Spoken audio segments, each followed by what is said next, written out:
Again, it all started with a video of a stray cat that someone posted on Facebook. It was one of those animals that make you wonder how it is possible that it is still alive. Two of our volunteers picked him up the next day. I first saw him at the vet clinic. He was already sedated when I entered the room, lying on the table while the girl was shaving him so that she could have a clearer image of what was really going on in his tiny body. It was so silent in that room. All you could hear was the noise from the electric shaver as we kept watching this precious little soul with our stomachs tied in knots. He was immobile and he looked so fragile and so lonely.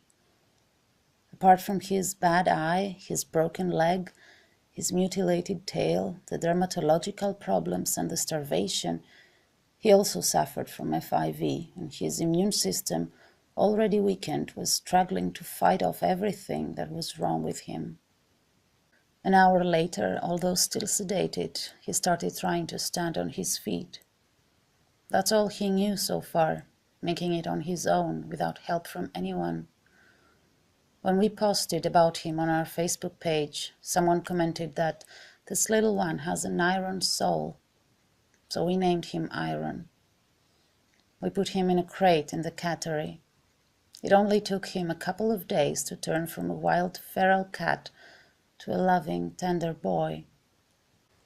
Iron craved for human attention. He kept complaining every time he saw any of us around, asking in his own way that we open the door and pet him. Powder was in the crate next to him, also very sick and just as amazing, and those two enjoyed each other's company so much that every time we would let them loose, they just walked around side by side as if they belonged together. A couple of weeks later, we prepared a room just for the two of them. There was no reason to keep them apart anymore. Both of them were infected with FIV, and they had made it very clear how much they needed to be together. They say that male cats can never get along. Neither Iron nor Powder were neutered. Their health did not allow them to undergo any kind of surgery, so I don't know what it was that made them need each other so much. They did everything together. They would sleep together, eat together. Iron looked so tiny next to Powder. If you didn't know that they were both males, you would think that it's a mother cat nursing its fragile little kitten. We knew how much Iron loved to sunbathe, so we built a small throne for him right in front of the window. Every time we checked on him, there he was, alone or next to Powder, and as he was lying in the sun, you could see every detail of his face, every detail of his body. It was as if you could see right through him, into his pure crystal soul. Iron stayed with us for 3 months, with more visits to the vet, antibiotics, and special diet. There were days when he looked so much better. He regained usage of his shattered hind leg, and he would even jump on the highest shelf and look at us from above. And then there were days when he appeared to be getting worse. He would lose weight, shed, and his skin was so irritated that it would become so rough we were afraid to touch it. There were days when he would follow you around the room, meowing and demanding a cuddle, and days when he wouldn't leave his spot next to the window, no matter what was going on around him. By mid-April, Iron started closing into himself.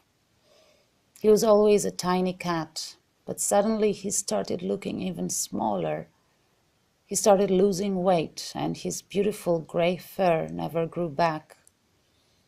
Every day he would spend more time alone in his favorite spot under the sun, less time with us or with Powder.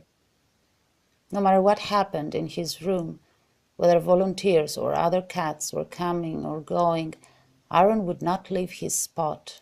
He wouldn't even check around to see what was going on. I saw him for the last time on April 25.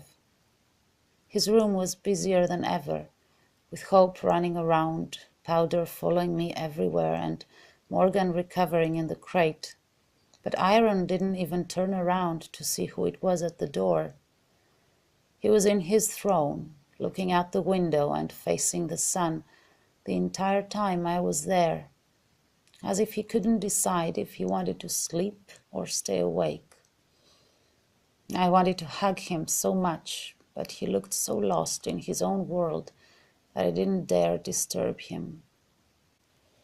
The next morning, on April 26, Iron fell asleep there, in the arms of the morning sun, and never woke up. So maybe he was gazing out that window, trying to decide when the right time would be for him to fly away. He came into a world too busy and too hectic for someone that fragile and discreet.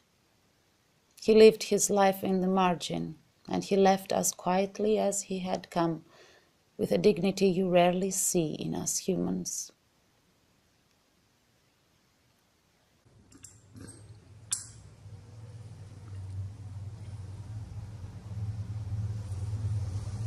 Iron.